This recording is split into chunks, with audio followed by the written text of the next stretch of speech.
So, good morning, everybody. Welcome back to 22 Panels, where we have Emily, Ryan, Lily, and Generoso all back to talk independent comics, alternative comics, zines, fun stuff, the stuff that flies under the radar, the stuff that's really cool. Um, yeah, hi guys. I got to see you all in Minneapolis this year. I got to see Emily again in Columbus. Uh, yeah, how's it going? Pretty Going fun. good.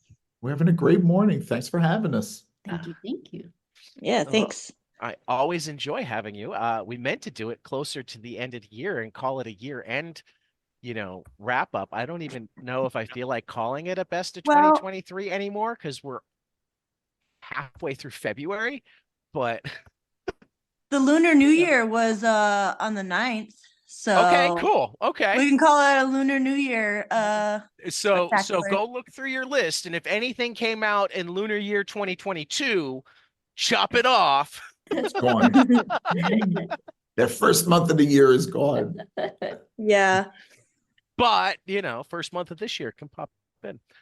So yeah, anybody have anything that they loved, want to jump up and down and shout about? I know Emily had something that she really wanted to talk about that I haven't Yes, gotten to yet, but has been on my um list.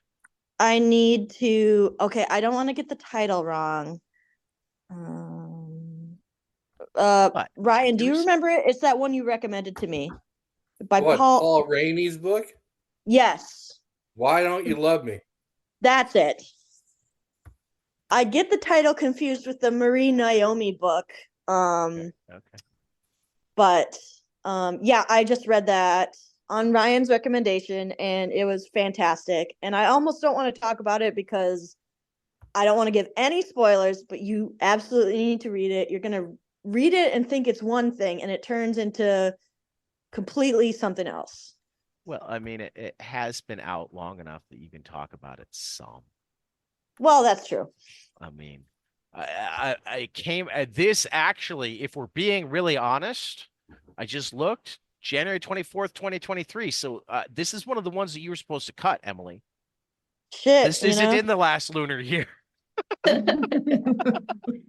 My apologies, but it was a great book. It really takes you on a journey. I read it all in one sitting. I found it kind of like mind bending in the same way that Monica was mind bending. So Monica was good. I like Monica was good. I really liked Monica. I read that one in one sitting. So I either don't read a book or I read it like all in one afternoon. So I didn't manage to do Monica in one sitting because I passed out. Because I got it. I got it fair. after. Well, I got it The right best after review. the. Well, I got it right after the Dan Klaus discussion Oh at yeah, CXC. So I got back to the hotel room at like midnight because there was a pizza party that night. of course. There was a pizza party / comics reading that night. So I got back to the hotel room at midnight, but I had this new Dan Klaus book, so I needed to try to read it, and I got like halfway through it before I passed out. I didn't manage to Mm. finish reading until the drive home because whose phone is ringing? I thought it was great. The Dan Klaus or the Why Don't You Love Me or both? Both of them. I ranked them among the highest books of the year last year. I think Monica is the best post 8-ball work from Klaus for sure. I was not, Sure. I liked Patience better than some people did, but I didn't care for Wilson much at all. But yeah, Monica, he's got the whole thing put back together, and it's a great love letter to EC, Yeah. which I haven't seen enough people talking about for one reason or another.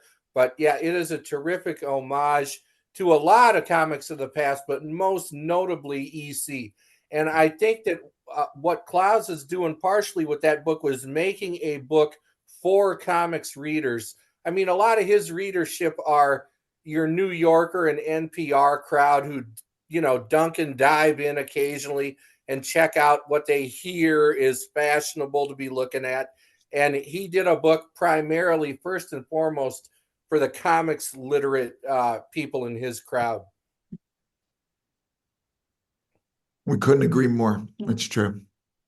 an interesting discussion of like American mores and culture and how it kind of echoes throughout, right? Yeah, and there's some leftover mysteries after it that you got to piece together yourself too. It's never entirely clear who the kidnapped kid in that one segment is, that Columbo type, Private Eye, Dashiell Hammett type segment and stuff like that. So there's things that a person needs to figure out, and there's a lot that needs to be figured out with Paul Rainey's book. But the genius of that thing is, much like it came out later that the identity of the killer was revealed in the first issue of Watchmen. It was right there. And, they rolled those dice. In Paul Rainey's book, all the clues for what's really happening there are in there early on. But you just don't realize it until after you've read the thing and like, wait, wasn't there a reference to this? Wait, didn't they say that? And you go back and it's like, sure as shit. Mm-hmm. So Yeah, it's very gutsy. I love it when they lay out the whole thing right there, but it's not. It's there for you to see, but you're not going to see it until what happens does indeed happen. So what you're saying is, it's another one of those books that I'm gonna have to read like 3 times to get it. You won't mind. I don't say I'll mind. I just said I would have to. Not necessarily. I would say twice will do it. Okay. But that already I'm gives you more bang for your buck. I'm happy that you have such high thoughts on my intelligence and ability to keep thoughts in my head together. We'll see. Hey, if I can do it, you can do it. Okay. It Yeah, does. Oh, good, please. Really good book. Have you guys read it, Lily and Generoso? No, we didn't get to catch it. No, sorry. The last couple months were kind of nutty for us. But no, That's okay. It's on our list. That's the great part about doing this, is that we're actually sitting here writing all this stuff down. I know. I always come back with like a huge list of stuff, and then I know there's one book that I've got that I haven't read yet, but my roommate has, and I'll show it to the Oh yeah. Yeah, The Gull Yedden by Joe Kessler. And I know that was like number 1 on your list, wasn't? Oh, you've got it too. Yeah. Yeah. Great book. I went to a Q&A from him in the at Kevin Huizenga's like little artist space or whatever. And I was like, oh, this book is very weird. And then I had read some other book of his. It was about a donkey or something. But like the colors are crazy, and like, yeah, I'm really looking forward to reading that one. Yeah, it's I would say that in many ways its visuals are gorgeous, and that they're and really a perfect balance between like things that are a little bit more expressionistic and then things that are more precise. Storyline wise, if you look at it as you step away, it's kind of a classical tragedy to a certain extent. Yeah. And maybe nature has some kind of godlike qualities in terms of Greek mythology, or you'll I think when you step away from it, you'll feel that this is kind of it's folkloric, it's mythological in nature. It has echoes to kind of very classical themes and understanding like tragedy, and then also consequences when you do bad things. I heard some consequences. Yeah. I don't know. We don't believe in those in this country. No, it's very much an old school style fairy tale in that the how do I want to put this? There's an element of danger throughout the whole thing. Just as there was in your classic Brothers Grimm type of stuff. It's not, that got sanitized and what's the word I'm looking for? Made consumer friendly over the years. There's definitely an element of be careful what you wish for, and is my savior all they're cracked out to be here? I would agree to that. And again, the Gull character itself. Yeah, very much so. again, if Gaul, to me, the Gaul character feels very much like a Greek mythology type god, right? You know, this exactly this idea of maybe a kind of savior that is imperfect. Oh, sorry, that's my cat. If you can hear that, I but could hear a cat. No, oh, kitty. Hi, cat. Yeah, that's Taz. That's one of my cats. So, anyways, sorry. No, that's cool. I think something happened to us yesterday. We stepped out because we were prepping for the Lunar New Year. We were cooking all last night, but there's a great shop in our neighborhood called Clevo Books down the street. A ways, and they specialize in translations of hard to find books. And so we popped in, the owner's great. And then The Great Beyond, which I don't know if anyone out there is Actually, Tyler made that one of his books of the year when we were doing our regular episodes. Oh, wow. Nice. Yeah, That's great. That was one of his translations of the year. I Oh, actually cool. have that up in my tabs already. I've got a copy of that thing, but I haven't read it yet. Can you tell us a little bit about it? Yeah, we actually talked about it again, because it's so fresh. We literally got the book at 5 o'clock yesterday afternoon and while we were cooking, and then we read the whole thing last night and talked about it. Yeah, so essentially there is a main character living in this dystopian world.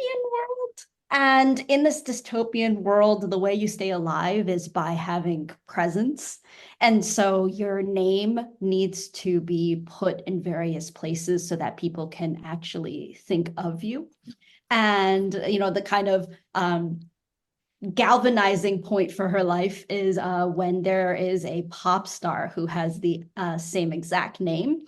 And in having that same exact name, the fame of that pop star actually consumes away the main character's presence. And so she goes on a little bit of a, I don't want to say quest, but she goes on this process of trying to regain some degree of presence in order to not perish and totally be forgotten. And in turn, kind of figures out philosophically what the purpose of really presence and existence means. And it sounds very wide in that description. In some ways, it reminded me of like a Satoshi Kon film, like something like a Paprika in that scope, and how it presents itself. Also, the skyscrapers The are kind of skyscrapers, Satoshi Kon in nature too. The very way they're rendered. Nice. But yeah, I think you all will love it if you haven't read it yet. This one again, we had our list put together for this conversation, and then we went out to buy some noodles, and that's what happens when you go out and buy noodles. Sometimes you find a really awesome book, and we love this. This was definitely a great read for us. It also has a really cool when you open it, it has this insert that's really nice that has the name of nice. the main character. I like it. Ooh, So that's super that's cool. one that just popped in for us. Yeah, we'll add that to our list that we had already put together. Yeah, I guess if we want one more that we can, while we're on a roll. Yeah, this is anybody. super high on the list. Maybe I think I'm going to say It's number one. Yeah, I'll make that first statement. let's just go ahead and say it. This was put out by the Fremont people, which again, let's talk about postage, but it's whenever we can get the Fremont stuff, we are super excited. It is a collection of notebooks. Is that from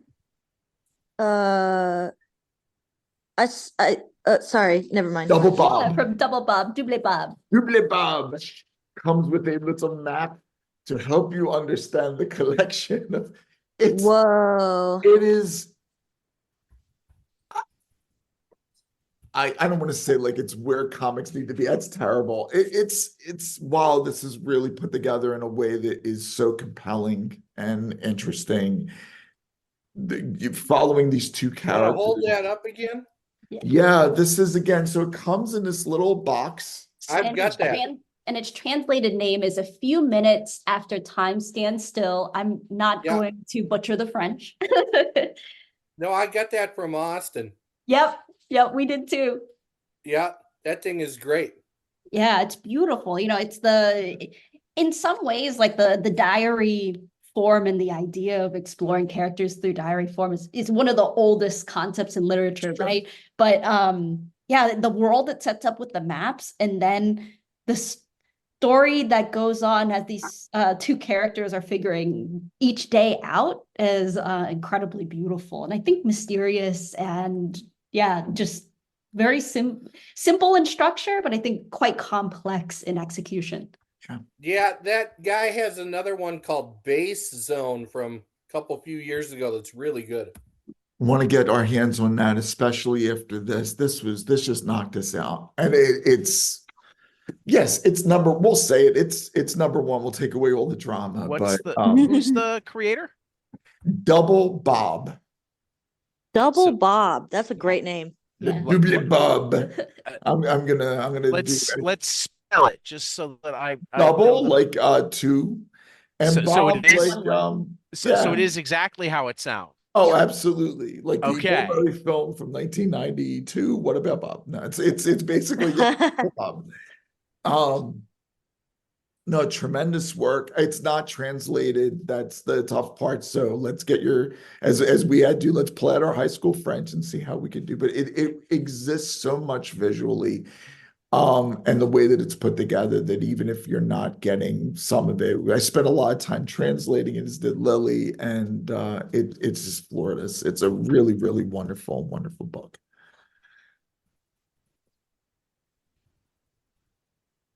It's cool. Seconded all the way. Yeah. Does anyone want to go? I think Ryan, I don't think you've gone yet, right? Ryan hasn't raved about anything yet. Oh, I feel like I've been talking and talking. Yes, I want to. We miss you, Ryan. Well, are we primarily keeping things to last year? I would, before we went on, we were talking about Aaron Lang's Ain't It Fun? Yeah. And I definitely think that is one to check out, because it is a history of what he calls in the title proto-punk in Cleveland. But to me, it's as much about Cleveland as it is about the music and about the kind of various tributaries that stem forth out of everything Peter Loeffner did. The book, for those listening, is about Peter Loeffner, who was kind of a seminal figure in pre-punk culture in general. But the local connections are especially, and the flavor of the city and of that time really comes through, and it's just gorgeously illustrated. It is. I think it's one of the better, in a lot of ways. It's about the person and the events, but it's about the events that stem forth from it every bit as much. So in that respect, it reminds me of Moore and Campbell's From Hell, and how they examine Jack the Ripper in that one. And it's funny you should mention that too, because of the tie-in to the Torso Killer, and how all of these elements of why is Cleveland in every way, how Loeffner becomes who Loeffner is because of the environment, every aspect of it, from the founding of the city. Like, it gets that deep. This is a 7-year project, as you can see, from 2016 to 2023. And he pulls in all these elements of things that went wrong in the city. Why do people from Cleveland go somewhere else? How does Kent State affect the music scene and the shootings there? How does the Torso Killer, which happened in the neighborhood where Loeffner grew up, how's that going to change his mindset and become the person? Because he died very young, not to give away if you don't know about Loeffner's history. And it all blends together perfectly. And it's very deep. It's over 400 pages, beautifully illustrated. But that connection between the place and the artist, I've never seen anything like that in graphic novel. Yeah. And I think all of the different moments of Cleveland's history coming to life in Loeffner's life and vice versa, it becomes one of the best elements of it for sure. Another one I really want to recommend is Wasp Video Roadhouse by Carlos Gonzalez. That's a collection of his shorter stuff. That's from Floating World, so it's pretty easy to find. Oh, cool. And Gonzalez is another guy who's been in the experimental music scene for years and video scene, and been cartooning. He's got a very deceptively naive, almost stick figure style that incorporates elements of collage. His stories are surrealistic in the dictionary definition of the term, as opposed to the lazy definition of, oh, dude, that's surreal, man. And they are all very one of a kind and take you to places that nobody else really manages to do because no one's thought of him. He's one of the more endlessly inventive and creative cartoonists and has been for a couple of decades now.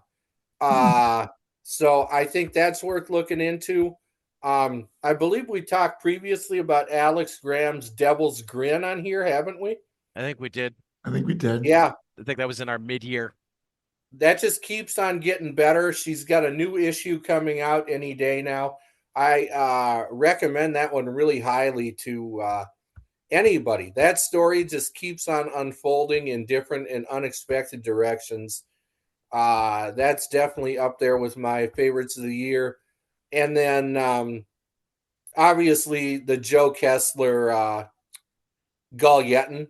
That's a mind blower. Wordless comic, dark fairy tale, all the things that we were talking about previously. That one I can't recommend highly enough. I mean, honestly, I think between Paul Rainey's book and Kessler's book are not just, and Lang's book, are not just three of the best comics I read last year, but of the past several years. Oh, that's awesome. Yeah, I really was impressed with all that stuff. And then you guys and Chua, I really enjoyed that one. Thank you. Let's not let people, that one, and I had the whole book wrong and I still liked it. And then when I found out what was really going on, I liked it even more. That's very kind. Thank Wait a you. minute, something was going on. Yeah, there's a lot of I'm gonna shit have to going on reread there. it now. And you know, another one, everybody's already talking about Monica. I enjoyed that a lot. Another one I would really strongly recommend, and if you read his stuff, you already know why, was Drew Lerman's Escape from the Great American Novel. Oh, I've literally got that right here. That has you? been Yes, on my list it's since next it to came me. out, and I haven't. It's so good, and he's such a nice guy, and like, I love the dialogue. It is so amazing. It's just hopelessly clever, isn't it? And It is. you Yeah. know, he is definitely in the tradition of cartoonists like Walt Kelly and Bill Watterson and guys like that. And I George think he Harriman. is, and Jeff Smith. Oh yeah. I think he very much follows in that same tradition of those cartoonists. And I really, there is just, you hesitate to use an overused cliched term like magical, but there is just comics magic happening on those goddamn pages. Lerman is one of a kind, and Escape from the Great American Novel is his best book yet. I really think everybody should read that. It's just so funny and like It's enjoyable hysterical. to read. It's a really funny book. We've Yeah. read it. It's I mean, it's just there's not enough fun in the world. And reading that comic is just a lot of fun.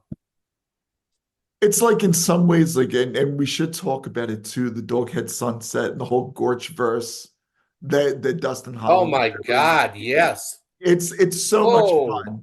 It's Vesuvius. yes.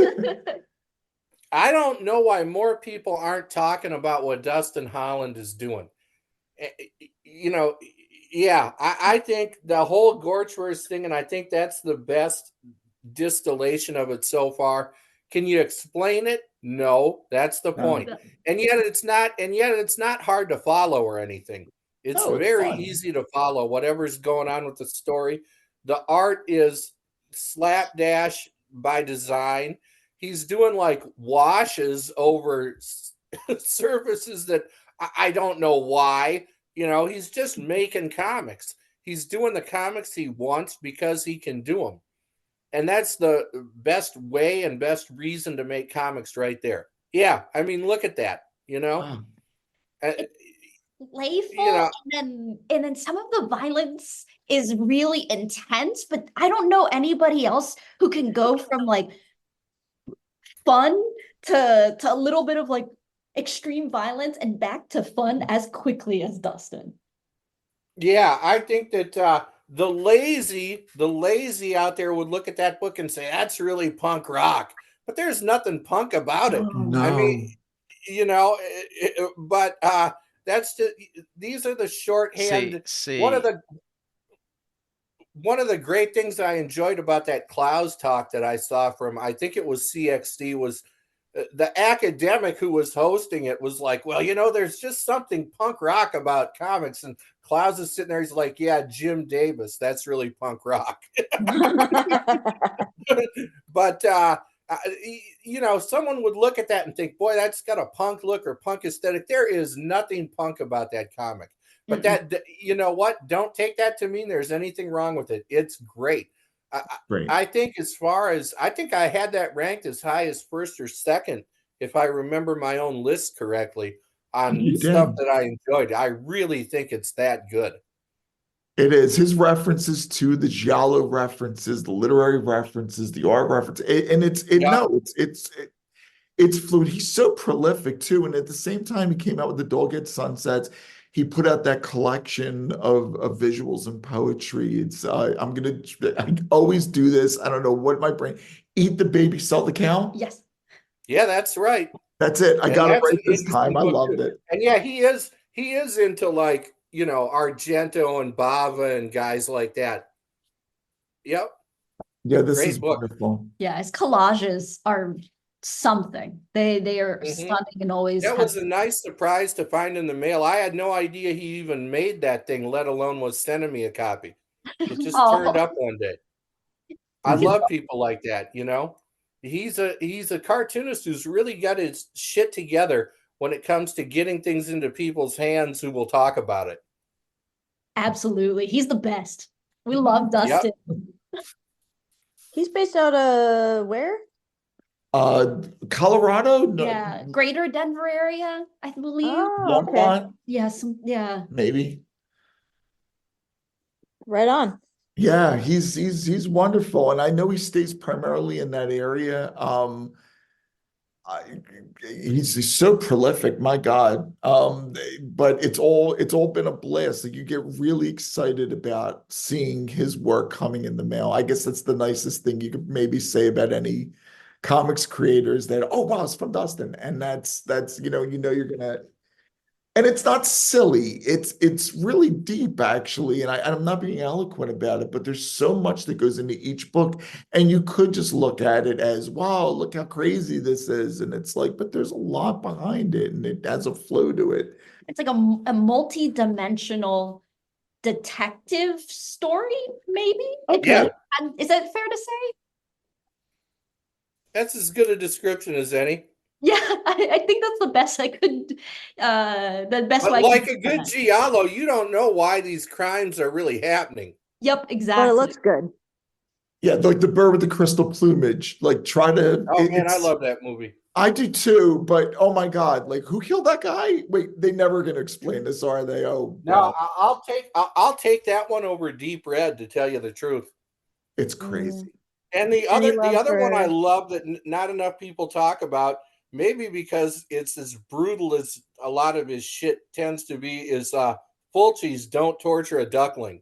Yeah, that's a great one. That's a really that's really good. Great title. I still haven't seen that one. I still like Blood and Black Lace, I think. Is that what That's it's a good called? one. Yeah. How I'm way about too have Italian you to love this have you ever conversation. seen De Iglesias? No One Heard the Scream?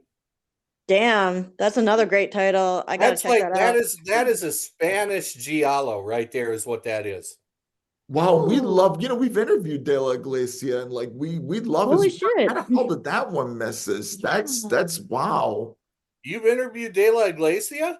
Yeah, Yeah. yeah, we he was showing not a like it definitely is a film that it feels like a De La Iglesia film. I'm gonna remember this in a second. It's about seat fillers at award ceremonies, and it's really zany and ridiculous. And he was showing it when we were living in Los Angeles, and it was a very quick conversation, but he was lovely. The But yeah, screenwriter was there too. Jorge, I will never pronounce his last name right, but it was really great to see them both together. And presenting films. They also presented the clown film too.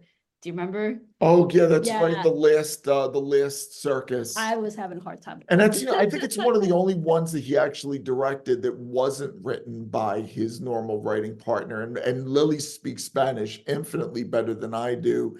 My Big Night was the film that he was there for, but no, I've never heard of this film before. This must be early. The one that you're talking about. Yeah, I think it was around the time of Cannibal Man and Murder in a Blue World and stuff like that. Okay. It's pretty prolific in that period, so that Mhm. makes sense. Wow. I'll keep an eye out for it. But yeah, no, Here you guys are talking about moving pictures. I can't hear that's about okay. pictures No, when they but that's, move, man. Ollie, this is a big thing. That's okay. No, Dustin Holland loves and has been on a tear about this recently, and these references find their ways Oh into no, absolutely, Silk and absolutely. Sunset. I'm just That's okay. I actually enjoy it when I wind up having conversations. It's like, I'm supposed to be the host, but I don't know what to say. Sorry, Brian. No. I do apologize.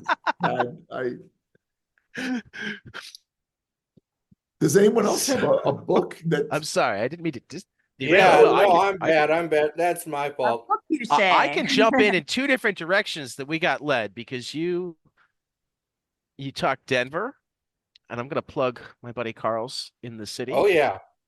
Was so very good. cool. Carl Christian Krumpholtz in the city, also a regular on the podcast.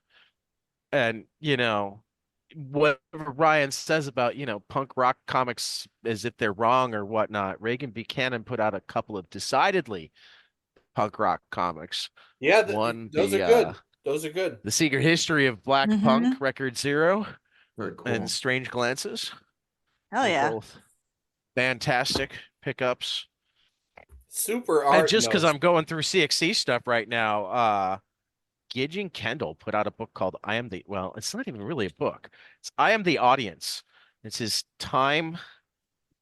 It's not even in chronological order. It's like it's set up like a 45 Very cool. and pictures on both sides going through his time he was in a band called Testicle City in 1985, Rigorous Mort in 86 to 88, Enormous in 87 and 88, Very Pleasant Neighbor 88 to 94, Mess/Fake Brain 95 to 2006, Organ Donors 2000 to 2002, Cooling Pies 2000 to whenever. Apparently they still play together, and The Diddy Committee from 2007 to current. So it's just, Tad, you mind various. holding that up and flipping it around to the front? I like to see it. Yeah, please. And it came in different color sleeves. I picked a blue one, but it was set up as a 45. Excuse me. It may eventually get. I love the Pete Bag style lettering. I was gonna Yeah. say on the Pete Bag. 45. No, it may at the beginning he says what follows are non-chronological memories to be sorted into a proper narrative at a later date, or maybe not. So I don't think he's decided for certain if he's doing something bigger, but he'd put this together by CXC and had a bunch of them, and it just looked way too cool. Very Sometimes you cool. get the whole page, Ooh, Oh, that's page and gorgeous. crazy beautiful. image. Yeah. You know, Yeah, that's gorgeous. lot of 4-panel pages. You know, autobiographical, very punk rock, very inspired by 80s alternative comics. You can feel the bag, you can feel the Hernandezes, you can feel the Klaus or Tomina in it. And Very he was a nice guy to boot. So, you know, that always works for me. Oh, apparently mine was 12 of 200. So I don't know how easy it is to get this one. Oh. I didn't remember that part. And then, of course, you know, Chua Oh, yeah. was. Oh, you're very kind. Thank you. Well, I emailed you guys about this immediately. That, you know, I know it was only hours, not only like I feel like 3 hours after we saw you, and I was no, so no, it was the next morning. I Oh, think. okay. Think I got up early the next morning and nobody else was awake, so I read it. And then I'm like, okay, I have no idea what I just read. I really dug it. I like didn't understand it in the best possible way. Um,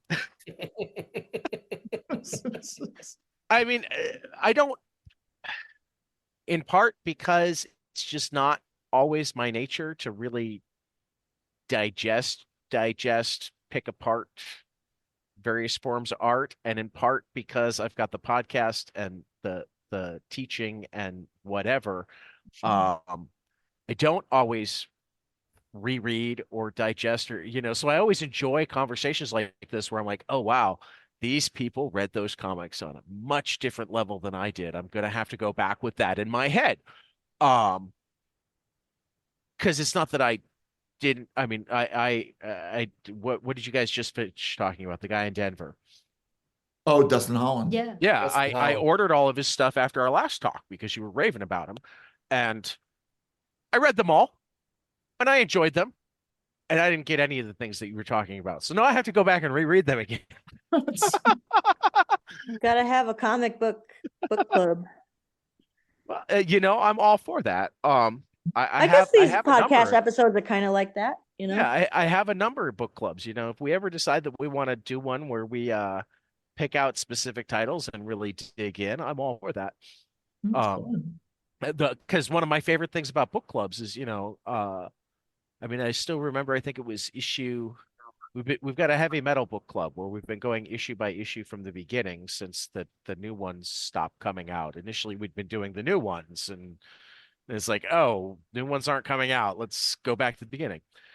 And I think it was issue 4 or 5 that I came into it going, oh, this is the first one that feels like a swing and miss to me. And my brother and Matt were like, what? What are you talking about? This was great. And by the end of the episode, I think I liked it better than they were because with comics more than any other medium, the viewer is the final collaborator. The mood you're in when you read it, the amount of time you spend with it, the your own life experiences play so much more into what you get out of it than in prose or in film where it's a much more passive experience. So then when you also have that book club where you get to see what somebody else got out of it, you have those moments where it's like, oh, wait a minute, now that I'm looking at it like that, this is super duper cool. So yeah, that's a cool thing. No, it's why book clubs are there. Book clubs I've are- definitely gained that with film as well, having discussions. Oh, I'm certain that if because there was a time where I was around more movie people, so we'd watch movies, and I know that there was a time in my life that I appreciated film a lot more than I do. Somewhere my attention span just like got shot. I bought a couple of movies right after the last time or the first time I talked to Lily and Generoso, and I still haven't watched them. You do a lot. I have them, and I'm certain that I will like them because the way you described them made me go, I want to see this. What movies were they? One of them was the one about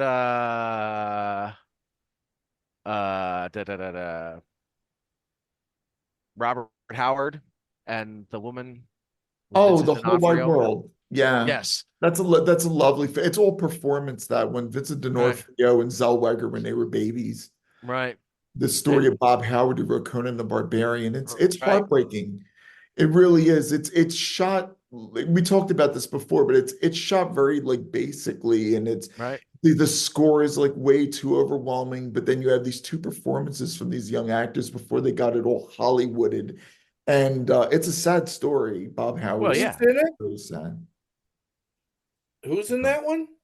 It came out, I believe it was like 95 or even maybe no, we're in 95, and it's Renee Zellweger before Jerry Maguire and all that, and Vincent D'Onofrio before he became Law and Order guy. They were really fine young actors, and it's at the I story. thought Zellweger was great in Texas Chainsaw Massacre, the beginning. Yeah, I mean, I that's like a fun movie. it is. I liked her People in shits Empire all over that one. Records. I think it's easily the best of the post, beyond the first one. I think Texas Chainsaw Massacre, and it's with McConaughey too when he was nobody. It's a Yeah, great it's true, movie. yeah. It's a Who very directed this- that one?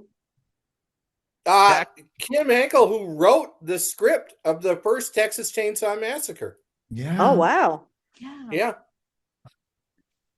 Yeah, that would qualify as something that I have absolutely no opinion of. I can't do horror movies. I can do horror comics, but I can't do horror movies. Can't do um but yeah, 1996 was the whole wide world. It's a nice I'm gonna film. have to check that one out because I don't know that much about Robert Howard, but I know he was a messed up dude. Oh yeah. Yeah. And didn't he blow his brains out in his car or something on the day that I his believe mother so. died? I believe so. Yeah. lived Came with up his in my mom last his whole life? conversation with Tom King because it's one of the inspirations for his current series with Bill Quisevely. Mm. Helen of Windhorn at Dark Horse, which starts up soon. I never read. Didn't his Rorschach have a take on Ditko in there? It had a take on Ditko. It definitely had a take on Columbo. I loved his Rorschach, but I am like one of the world's biggest Tom King fans. So if you I guys haven't aren't really already touched- Tom King fans, I don't know if I'm the one that's going to push you over the edge. I just have avoided sort of the whole non-Moore Gibbons Watchmen thing on principle. And but that I get. That I get. I think Rorschach wasn't actually my favorite Tom King. I think my favorite Tom King. Well, Animal Pound is already making a case one issue in. It's he and Peter Grosser adapting Animal Farm to current times. I love who's publishing that one? That's it. Boom. Boom Studio. I love Okay. Love Everlasting that he's doing with Elsa Chartier at Image. The first issue that hasn't been released yet, but he sent me a copy of Helena Windhorn. I absolutely adore. I always love his creator-owned stuff. I love Sheriff of Babylon, which was his first book. If you get into his DC stuff, Mr. Miracle's great. Human Target was great. I still insist that he's got the best Batman run ever. Come at me. Because he brings like emotion into superheroes in a way that nobody had done on that level. Did you like what Straczynski did with Batman? I did. I like Straczynski a lot. The 12. I remember just being I think my floored by it. favorite Straczynski superhero stuff was Rising Stars. Oh, I cool. thought that was a really, really cool take. Mm. And I keep meaning to read he's doing Captain America right now. Oh, But wow. his AWA stuff has been interesting too. Kind of got to create his own superhero universe at AWA with Axel Alonso overseeing it. So yeah, all sorts of interesting people doing Great stuff. But these are non-indie comics. No, we, no, we, it's we went off into non-indie comics, and I encourage you to read some of them, but I also count on you guys to be the ones that read the ones that I don't get to, and make it easier for me to pick. Drawstring. Well, Tell me about Drawstring. What is Drawstring? That Drawstring. looks cool. Yeah, Drawstring Tied in a Bow is a Chrysia book. I think it's a limited run of only 100. yes, you were mentioning numbers, and the moment you mentioned numbers, Ted, I'm like, it's 72 out of 100, so maybe this is even harder to get than the record. no, Yeah. I get that. I get that too, and I like all his stuff. Absolutely. It has some of the, so like, I'm obsessed with the heavy hand, and I know that everyone is, but man, that book is so good.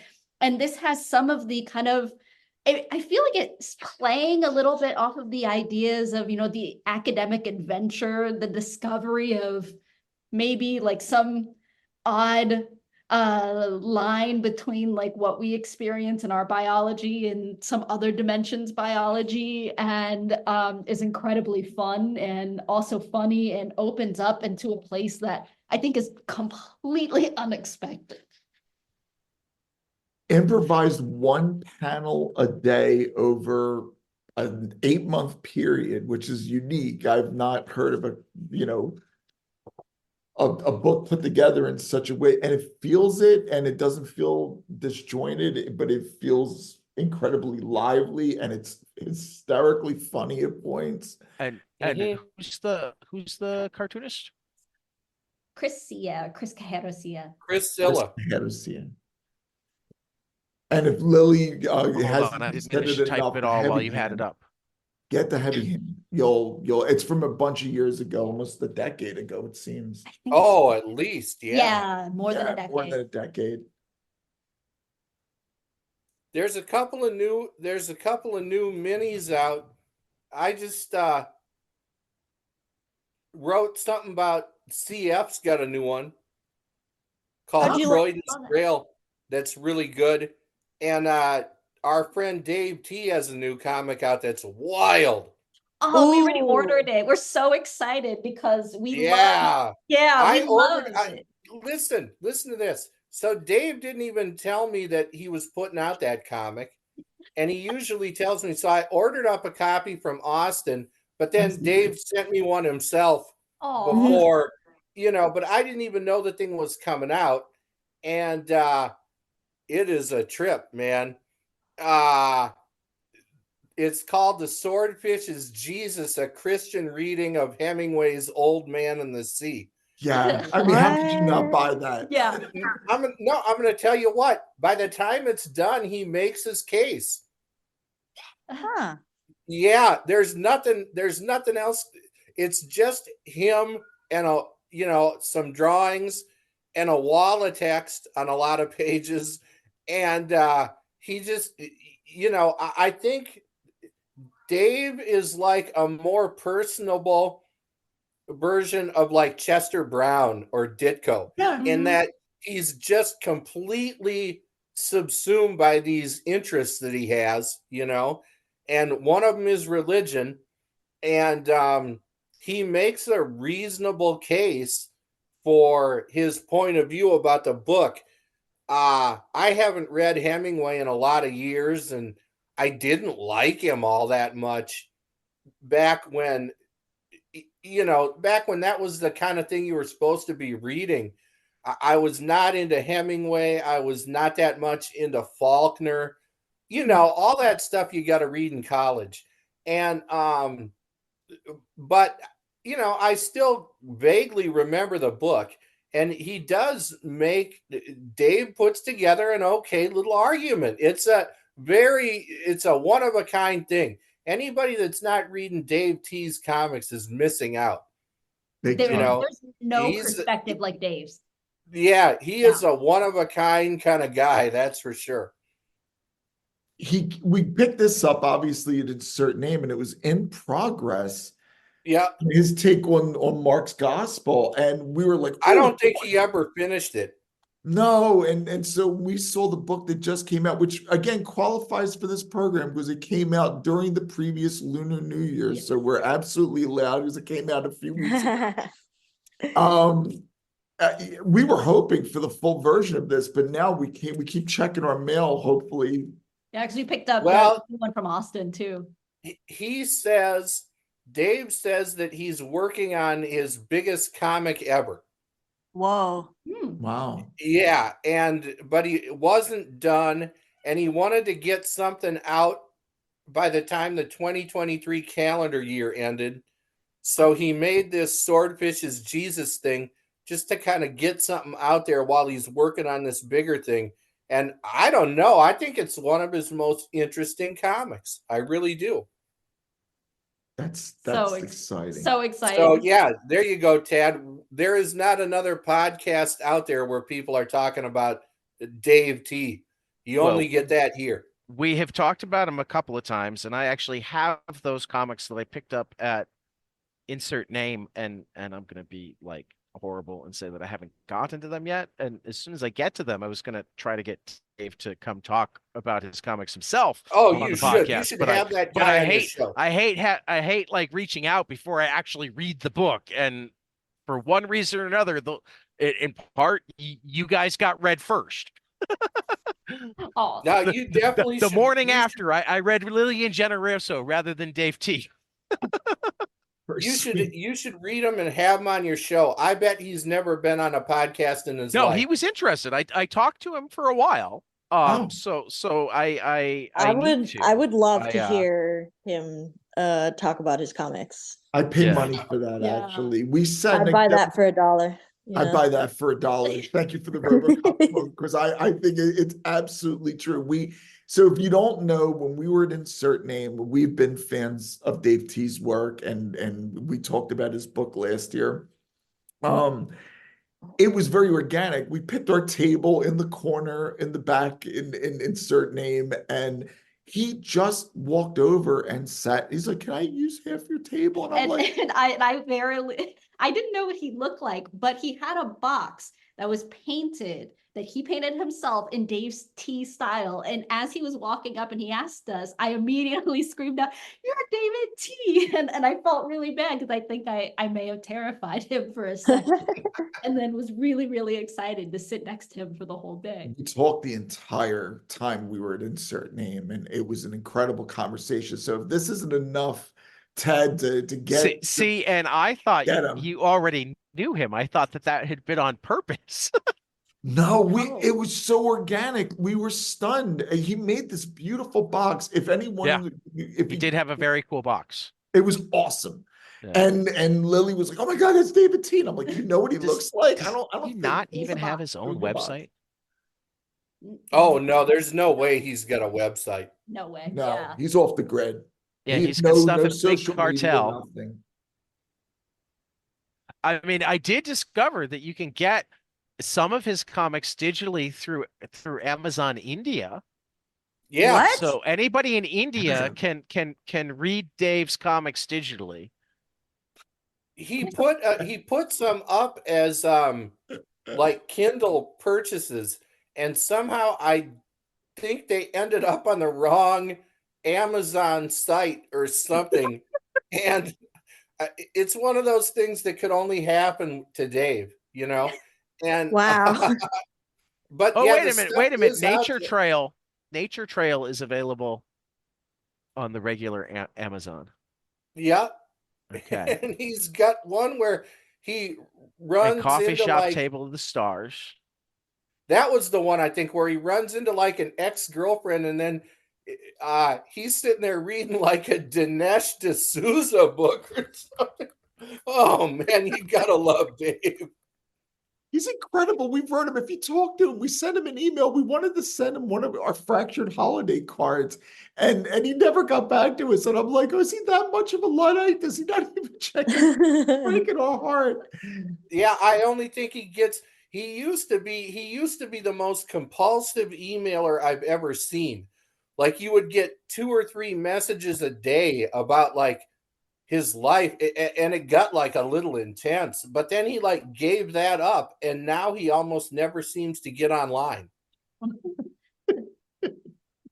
So what you're saying is it might not actually be easy to get him on the podcast. No, you can email him, just you'll probably have to wait to get a response. Yeah. Right. You know, and I mean, he's, you know, the thing people don't realize, the guy has been at it for like 20 years now. And almost none of his comics, at least until Austin started picking them up, almost none of his comics ever made it outside of the Twin Cities, except to a few weird shops here and there. Like he would, like when he was getting into making his own comics, I guess he like sent letters to a bunch of stores, and these are probably just like Wednesday Warrior superhero type stores. And whoever got back to him and said, "Yeah, we'll stock your comic," he'd send them copies. And he's continued to do that. But I'm sure we're talking about scattered, like shop in a strip mall in California, and maybe one down in Washington State or something, just random places. And he's just continued to send them his comics. And then a couple years back, Austin started stocking them, and that's his distribution network right there.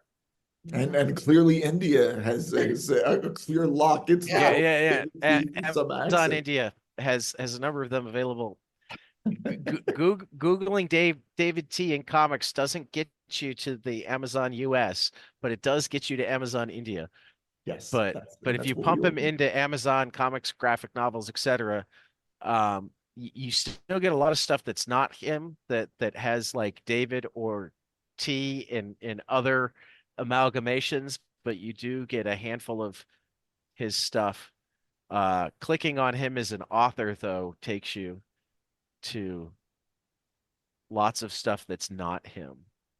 So, yeah, the longest running cartoonist that hardly anyone's ever heard of to this day. Well, I mean, this reminds me. He really has been doing this 20 years. Did you see what Fantagraphics published this week? What? Oh, that Frank Johnson thing. Yeah. Mm-hmm. That was wild. That's it's something that again, it's just expensive enough that, you know, I'll buy it when I either see it on ridiculous sale or when I know I'm going to sit down and like dive into it. But it's, yeah, the write up on it is when Frank Johnson, an itinerant musician and shipping clerk, died in 1979. He left behind a startling discovery: more than 2,300 notebook pages of comics and 131 unbound drawings. Among them, a massive continuous storyline beginning in the earliest surviving notebook, dated 1928, before the existence of comic books, and following the exploits of his own cast of characters across 50 years until Johnson passed away. Oh my God, this is like the Dodger book. Did you ever see I was gonna say, or like a fucking Confederacy of Dunces or something. Yeah. Or Emily Dickinson. Yeah. That's true. True. Wow, that's incredible. And Fantagraphics got it all, it looks like. And wow. This is volume 1. 1928 to 1949 and 1946 to 19. It's the Wally's Gang years, 1928 to 49, and the Bowser Boys, 1946 to 50. I've got to pick this up. This sounds great. 633 pages. Frank Johnson, you said? Frank Johnson. Frank Johnson. Yeah. Yeah. The other thing they put out last year that is kind of along the same lines and really impressed me was something called Out of My Head. And it's this guy, Joseph Baquet, who was a cop in Franco's Spain. Wow. Oh, I remember you wrote about that. Yeah, and he drew all these crazy ass imaginary creatures, kind of like to keep his sanity, I guess. Okay. I mean,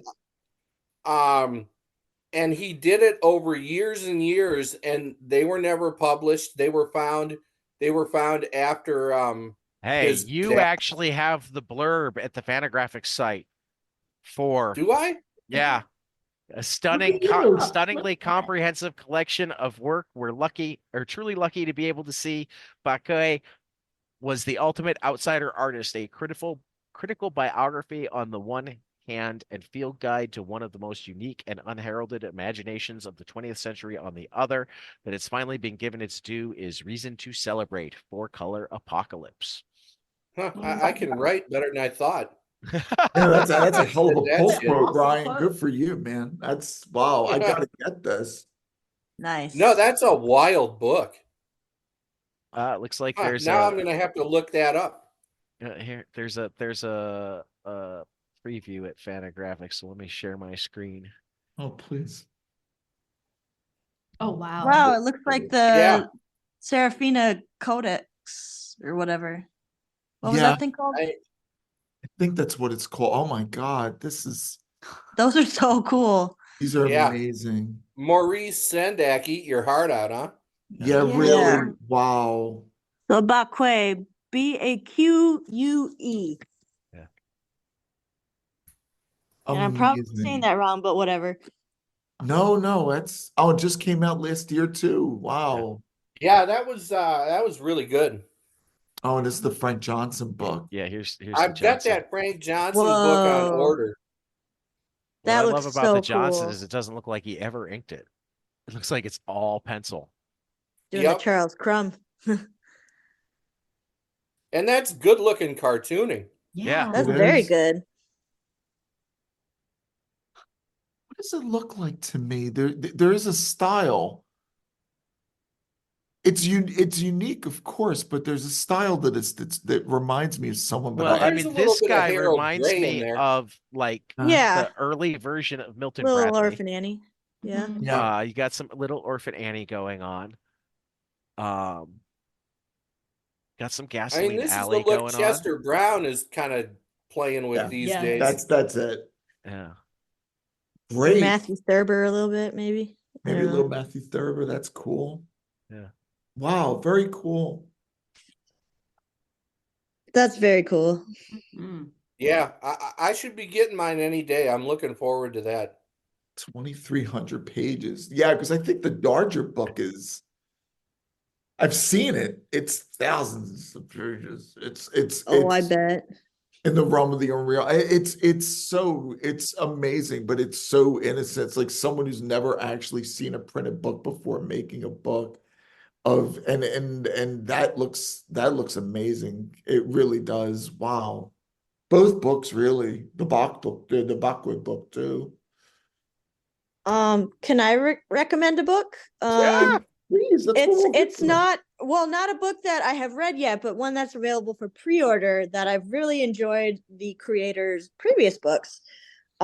So speaking of Batman, do you remember when I recommended Ryan Alves' bootleg Yep. of the Batman issue Yes. where he Yep. Yeah. So he's doing with Walker Metling and Craig Campbell a take on Stardust Phantoma by Fletcher Hanks. Okay. So Is he really?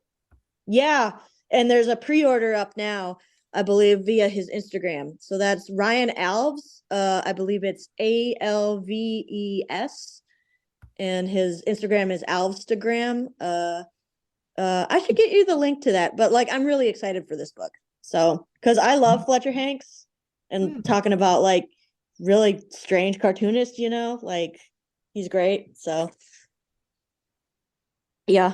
Thank you. Thank you. Mhm. Writing it down. Yeah. And if you haven't read the Batman book, read the Batman book. I think it was called like number 497 or something like that.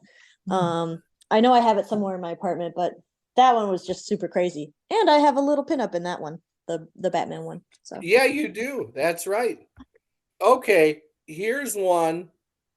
Not for everyone. I'm all ears. Yeah. Yeah. I mean, let's be fair. None of the books we talk about on this episode are for everyone. You got to have. I think Get anyone Sunset would be is for reasonably everybody. entertained by some of them. Yeah. Yeah. I think Aaron Lang's Ain't It Fun is for everyone. Okay. I think so too, I but mean, don't let I him hear you honestly say think that. that the only comic that I'm willing to like flat out recommend to anyone, period, is Bone. Yeah, that's pretty That's fair. Yeah, fair. Drew Lerman, for Well, I sure. haven't If read it yet. Is Oh, it kid you'll like it. friendly? Because that's part of Yes. the Yeah, Bone. I think so. Anybody? it is. No, it I seriously literally is. I put in an order from Quimby's because I'm going down to Challengers this afternoon anyway. So I'll swing over to Quimby's and pick up my copy. So I will let you guys know what I think of it soon. It's Going to fun Okay. Quimby's this language. afternoon? What? Going to Quimby's this afternoon? Yeah. As soon as I get Oh. off, I'll be headed downtown to pick up a friend. This is Challengers. I love you, but I've chosen comics. Annual sale where for every $100 spent, you get a t-shirt, and their t-shirts are always cool. And and it's also the only sale of the year where like almost everything is 25% off. So as soon as the sale Oh. went live, I ordered $266 worth God of bless you. comics to get myself and my buddy Johnny t-shirts. There you go. Wow. I got them for 200 because they were all 25% off. So Ryan, Book what was not the for book? everyone. Yeah. Oh, yeah. Sorry. No, it's You awesome. know what? Okie doke. So, Milky Way by a guy named Miguel Vila. That I was the dug that book. Fantagraphics one. Holy Milky shit. I Way by agree, Miguel not for everybody, but I dug that book. When you say That is it's a not for wild everybody. ride.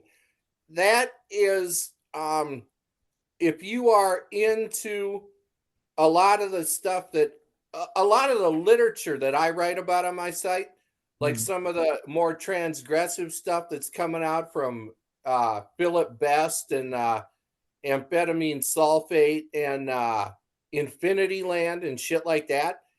Whoa. So this guy has got a girlfriend that he is sponging off. Okay.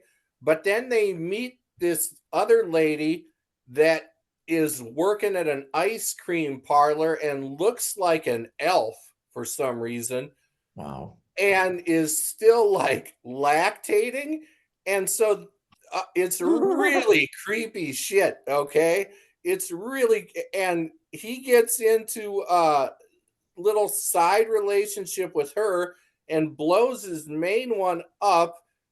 But he's looking for a mommy figure and she's looking for a daddy figure. It's Wow. it Whoa. goes places you don't want to go, man. So for that It goes, reason alone, I say read the damn thing. And the art's spectacular. The art is just list. spectacular. What he does with page layout and design is off the charts. But it is a every single page and panel will make you feel uncomfortable. In terms of uncomfortable but can't stop looking, it reminded me of Ultrasound. Connor Steck-Schulte. Oh, yeah. Oh yeah. Yeah. Which A I love ringing that book. endorsement. I love that book. That's a For great. that matter, I no. started reading that book when it was still called Generous Bosom. And being released in I think it was 4 shorter ones. Yeah, Emily, you'd love publisher. that book. What? Emily, you would love that book. Because talk about one that is not what you think it is at the start. Oh God, no. Okay. Well, I will definitely check it out then. Lily and Generoso are movie people. Have you seen the movie they made? No. It I was think made it's recently. I Yeah, believe I think it was last year, right? Yeah. sounds right. Yeah. And I know Connor actually got to write the screenplay and be involved. I think it's on Hulu. Huh. Wow. Yeah, that's a really good Yeah, I comic. keep meaning to. I mean, I've talked to Connor at a reading and at Was he at Howling Pages for Aisha France? he interviewed Aisha France. That's right. Okay. I was like, duh, So Yeah. And I talked to him at Cake, where I'd talked to him previously as well. But I haven't actually reached out to have him on yet, in part because I wanted to watch the movie first, because Yeah. he's proud of that as well. But I don't manage to watch movies as quickly. But it is on Hulu. I just looked that up. What's the name of it? Ultrasound. Ultrasound. Yeah. So it's a movie and a comic book? Yep. Came out through Fantagraphics. Cool. Since we're talking about weird books, and Dave Baker will be on the show later this week. Wednesday is release day for his Mary Tyler Moorhawk. Which Love I'm the about name. halfway. Yeah, I'm about halfway through, and it is just the tagline here: Johnny Quest meets Infinite Jest. This mind-bending Whoa. book, half graphic novel, half postmodern mystery, and 25% footnotes, is a thrilling tribute to the ways we build meaning out of disposable pop culture. Sold. Yeah, that's cool. Yeah, I'm down for that. Thank you. It's set in a here, I'll share the screen again. You guys can take a look at what we're talking about. So it's set like in the future, and there was a Wow. 9-episode show called Mary Tyler Moorhawk that I think that's what the comic does, but it's also the Dave Baker researching the show and talking to the people involved in it in like a magazine article type way, and we're set in like a future where everybody's had to get rid of their stuff, so like I think what I've pieced together is that it was almost pirate TV that you could watch on your dishwasher. Yeah. Okay. Sounds crazy. I'm in.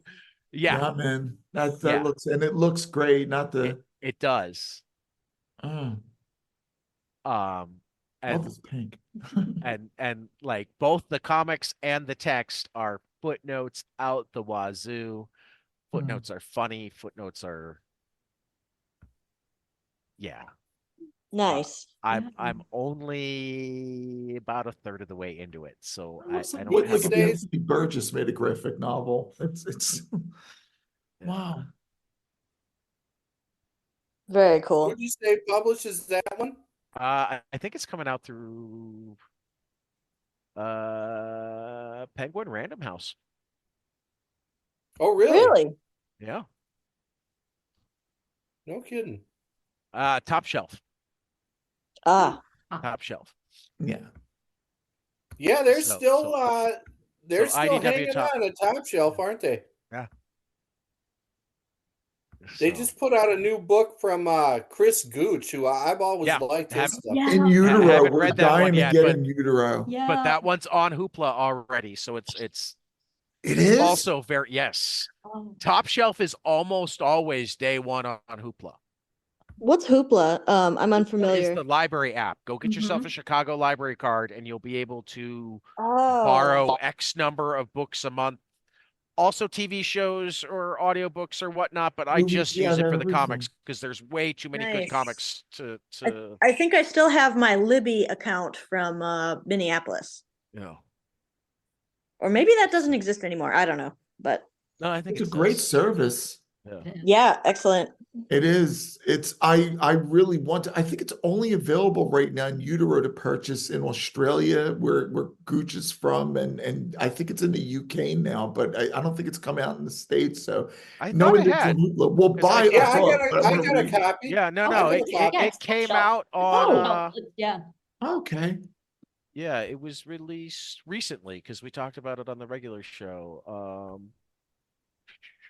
It's available in paperback and Kindle. Came out, what was that date? January 24th. Yeah, it must have been super recent. We follow came them, and Couple all the weeks ago. postings seem to be from the UK and Australia. So I just made Right. the assumption that it hadn't come out here yet. But no, we'll go out and get a physical copy. We Underworld, Under Earth, yeah. And then Bottled is really Bottled good is too. really good Yeah, as well. again. Bottled I've read. Yeah. Bottled was great. I like his work a lot. Yeah. Shall we talk? Did we have to thank Ryan for this one? Yes, we do have to thank Ryan for this one as we picked this up. The Magnet Magnet Head? Head 2 Oh, by Jasper Jasper Krantz. Krantz. What's that about? That's Is a it fair to say loaded it's about question. a concussion, Ryan? What? Is it fair to say that it's about a concussion? Yeah. Yeah. Yeah. It's visually, Magnet it's Head 2 by really who? Jasper Krantz. And showing this between us, of course, the folks at home can't see this, but Oh wow, that where looks it goes, it's really an imaginative book. It takes you on a trip. I'm not gonna say funny. That's not a good word. It has a certain playfulness to Yeah, it, that's a but better word. yeah, it's about a guy who has had some maybe struggles with his own head, and then he gets a concussion, and it's Medication comes into play. yeah, about him kind of just dealing with the self. I think that's as much as I will say. So yeah, this was definitely, thank you, Ryan, for your review on this, and we grabbed it and really loved it. That's big on our list of the list Lunar New Year. I'm gonna keep sticking on that one. Partners and Sons has 4 sample pages up Mm, if people want to look at what it looks like. Thank Nice. you for those listening at home. Yeah, definitely take a look at this. It's great. This got me the moment I read it, and Lily too, and yeah. I'm Any curious. What's that? stuff coming up people are looking forward to? Oh, I more mean, stuff. I, What's I- down the pipeline? Well, I mean, I always look forward to the next Santos Sisters. Oh, of course. Mary Tyler Moore is out Wednesday. Banu Pratap's new book should be this year. I think he's mentioned it. His stuff love- is so good. He It's did the cover of the Comics Journal best of last year, right? Absolutely. His forms are incredible. I love what he does. And if you're not following his Instagram out there, like just for the stuff that he puts up, he does a lot of commission stuff and he sticks it all up there. But whatever he comes out with, we're first in line. He's a great guy too. I do love his posts. I'm I'm going to looking. tell you what I am really looking forward to, Please. because I've never been able to track down the last issue, is the collected thing that Floating World is putting out of Ken Landgraf's New York City Outlaws. Okay. Hmm. Floating World's also collecting Rich Tomaso's Black Phoenix. Oh, very Ooh, cool. They Yeah. They just nice. put that up. Rich Tomaso has a Patreon that looks very interesting. Yes, it does. Didn't he do like an imagining of what if Walt Disney did a version of Dracula in the 30s, and then it was like he made like fake cells and stuff like that, and that was like you could get that on his Patreon. I don't know. I think that was something, but sadly I could not Afford that level. well, I'm a cheap bastard and I'm also forgetful, so No, I it get works it. against me. So, but I I know think it would be that, very worth it. A couple pricier things coming out is Sunday Press is doing a collection of E.C. Steger's pre-Popeye Thimble Theater stuff. Oh wow. That's going to be Mm. amazing. Their stuff always is. And Fantagraphics has a big, and I mean big, Joe Coleman book coming out. Oh, That's going to collect like all that guy's paintings and illustrations over the years. Joe Coleman is mind-blowing. Mm. You Joe know, if you're not familiar with his stuff, it is, it is apocalypse on the page. Joe Is this Coleman will blow your mind. what kind of stuff is it? Probably my favorite living artist in any medium. Wow. High praise. Yeah. That's Yeah, high praise. I am not in any way exaggerating. Joe Coleman's a force of nature. Nice. I will check that out. I think that's coming later this year. And I think the Thimble Theater collection is like in the next month or two. I can't wait for that. As Emily knows, whenever we get together with our friend Andy, we will sit there and talk about Popeye forever. If someone's looking to get into Popeye, what's like a good book to get started with them? You're in the best time to do it. Yeah? Yeah, they're Start with putting out Thimble all the Theater? No, you want the collected E.C. Seeger Popeye Sundays. Collected E.C. Seeger Popeye Sundays. Yeah, Fantagraphics is putting them out now, and I think that the third one just came out late last year. They're 3 volumes in, and it's only going to be 4, and they're paperbacks. They're nice paperbacks presented lengthwise in a die-cut slipcase cover, and they're full color, and they're about $30 a book, something like that. That's pretty reasonable. I'd pay that. Yeah, they're totally worth it. Totally worth it. Popeye is the greatest. Since we're talking Fantagraphics books coming up, I will say that Emil Ferris finally has volume 2 of My Favorite Thing is Monsters coming out in May. Yeah, after Yeah, we won't get that into was the a legal strange stuff. battle, yeah. Yeah, after suing Been the a wrong publisher before it ever came Long, out. strange trip. Yeah. Yeah, I think that both her and Gary Groth are, I'm surprised that I'm surprised it's all worked out, I think they're both very headstrong I don't know personalities. Gary, but I know Emil, and yes, she's headstrong, but she's also wonderful. So.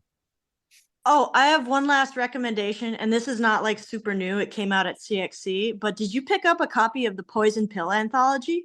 I did. Yep.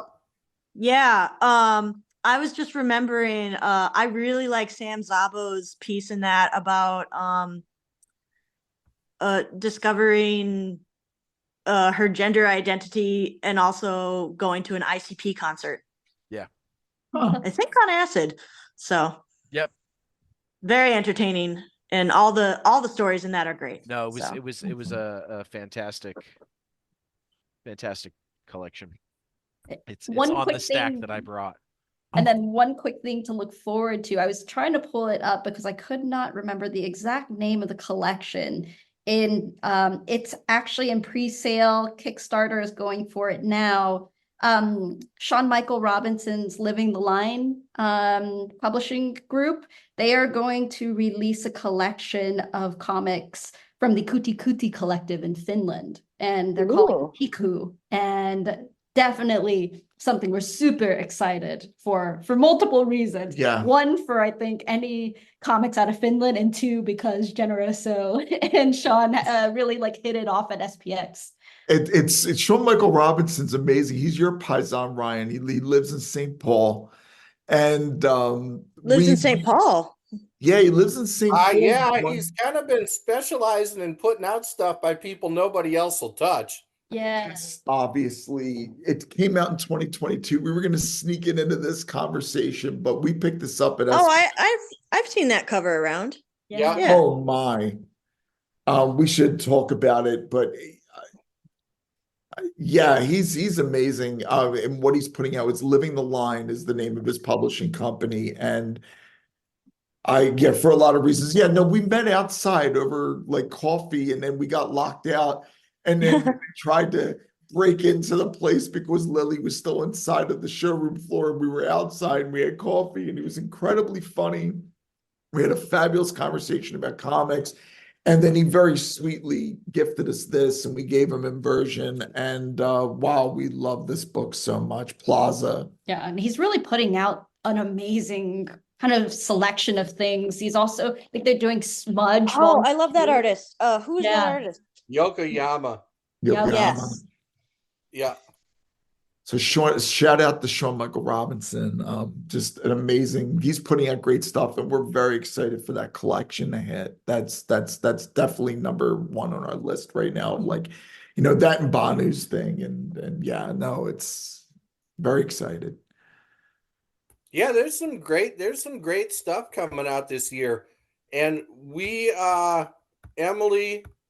Oh, is yeah. hard at work already. So, I don't know when this comes out. The applications probably will have closed, but the insert name Zine Fest is going to be August 17th on a Saturday from 12 to 5 at the same location in Minneapolis, Squirrel House Arts. Very And we're cool. going to have some Yay. special guests to be announced. And we got a really great person doing the poster this year to be announced. And applications open on Saturday, February 17th, which might have already passed by this time. But I'm very excited. We're doing lots of good stuff. We'll probably have this up tomorrow on the 12th. So you Oh, got heck 5 yeah. days. Oh, no Yeah, shit. well, if anybody If is we don't have it interested, up you can go to Instagram Tomorrow at we should have it insert up name Monday. So Zfest. you can still Friday. Oh, cool. That's awesome. So we're putting up a link on Saturday, the 17th February, at noon. It's first come, first serve. We just ask that you're not a fascist or a robot. So we just ask that you give us like one picture. I know. Wait a minute. I know. No fascists or robots? That's Yeah, un-American. Free I know. speech. We want free speech, Emily. Yeah, well, Robots have feelings too. Then apply to the fascist robot fest. You can keep the fascists out. I'm starting it next year. I know. I feel it's just too much Asimov. I feel like fascist robots are really underserved, and I'm glad you brought that up. Emily, where is the information coming out of? Are you putting it up on Instagram in terms of the? I am putting it up on Instagram. Yeah, and then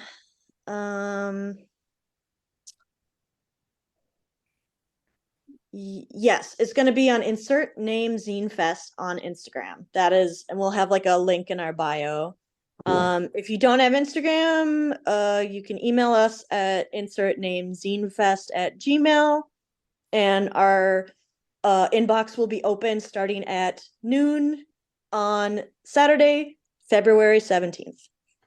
Congratulations for doing this another year. Really, it's a wonderful event. I hope folks apply, and I hope folks in that area come out in droves for it. It was a beautiful day last year too. Everyone should just. I'll probably be crazy and drive up again.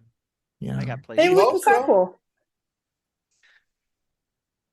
Maybe, but yeah.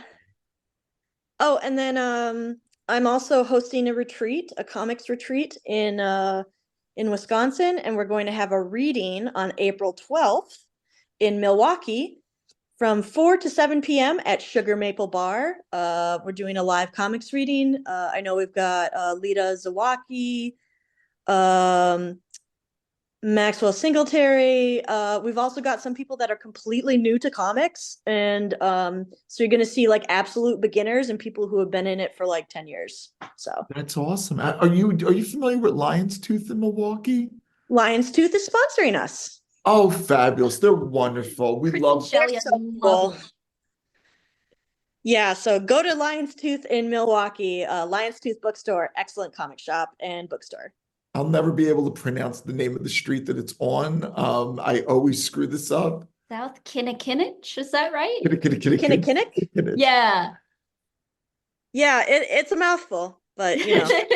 But they've been great. They've carried our stuff since the very beginning and are incredibly lovely to talk to. And it's a wonderful shop. It's beautifully curated. And yeah, I'm glad they're helping, they're sponsoring. That's wonderful.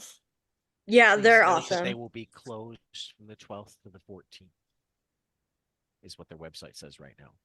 Oh, But that's only 3 days. So That's they're only probably 3 taking a vacation or something, mini vacation. cool.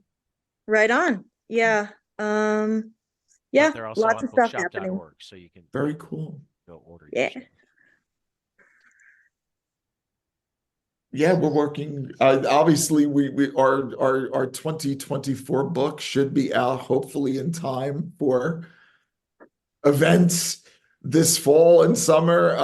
We recently moved, so it's kind of like put us back a tiny bit, but you should see some concept art from it very soon, and Mhm. we should have something out. The triptych is over. We're doing something different, very different, and we hope you will like it. I'm And yeah, anxiously that's awaiting where seeing it. Are you going to what's try that? to do a few more cons this year? We're gonna try. It all depends on how the next few months go.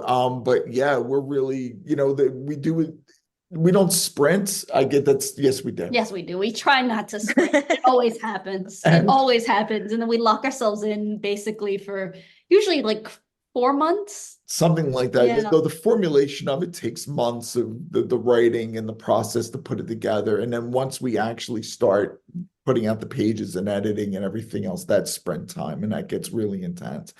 But yeah, we're hoping. It's tough because now we live in a place that's happening, and there's a lot of wonderful things. And the city is beguiling us that we're currently living in, and but we will put our heads down and have another one out this year, and that's our goal. So we're excited for that. And that's what we're doing. We're doing that. So we're also doing that's no, we'll just say that. Yeah, that's our big thing. But yeah, well, they're looking forward to getting it out there. I think it'll be an adventure for sure. Ryan, are you still here? Yeah, Oh, cool. I'm just And listening to you guys. what's that? I said I'm just listening to you guys. Oh, cool. No. I was just wondering. But yeah, I'll be looking forward to getting your book. That's for sure. Oh, thank you. What do you? Is there something that you're planning out for the next little bit? Oh fuck! I don't know. I got a Still big going. thing coming out. I got a big thing coming out in the third issue of Colin Blanchett's canon. I did a big thing on Jim Osborne, Oh, cool. Oh, cool. who is one of the underground artists that you want to talk about not for everybody. Jim Osborne was a high priest in the Church of Satan, and Awesome. he was probably the most uncompromisingly apocalyptic figure in the entire underground. His creative period was relatively short. He had pretty much stopped drawing almost altogether by about 75, 76, and started in the late 60s. But I'd say about 6 years he was making comics, and this stuff will still scorch your eyeballs out. I mean, it's nuts. Wow. So hopefully people will read that, because people of a more discerning bent should definitely, I'll put it to you this way, where he kind of picks up where guys like S. Clay Wilson and even Rory Hayes leave off. Wow. I mean, his comics are out the fuck there. Where'd you get him? What's that? Where'd you get his work? I'm curious. You can still find a copy of his DOA comics at pretty reasonable prices. He had a collection from Fantagraphics Underground about 5-6 years ago that I think collected pretty much all his work, but we're talking maybe 100 pages of stuff total. He never did that much. He was a really demanding and precise cartoonist. His line work is just unbearably intense, but so is the subject matter. So he led a very interesting life, and too short. He had a nasty drinking problem, and I don't know, but I feel like he's a really important figure. His 2-page spread, Tampico Hotel Men's Lounge, is it's the stuff of legend. I mean, it is probably the most, I definitely think it's the preeminent image to ever come out of the underground. And it is a shit show. So, if you like he's the outer limit, man. Beyond him is only the void of darkness. Jeez. That's a hell of a quote. Oh, that's No, oh, he really is. I mean, he is that far out there. I mean, he is that uncompromising. His stuff is very nihilistic and amoral, you know. The shit is not for squares. cool. Wow. That's Yeah. So yeah, you can usually get a copy of DOA comics for $10-12. I'll definitely grab Yeah. it. Nice. DOA Jim Osborne. Wrote that down as well. Yeah, Oh, in fact, and- I've got several band took pieces their of name from paper his that are book. just scrawled on. yeah, like, our book is full. yeah. The band took their name from his book. Hmm. Oh, wow. Wow. Yeah, Joey Shithead was a big fan of his.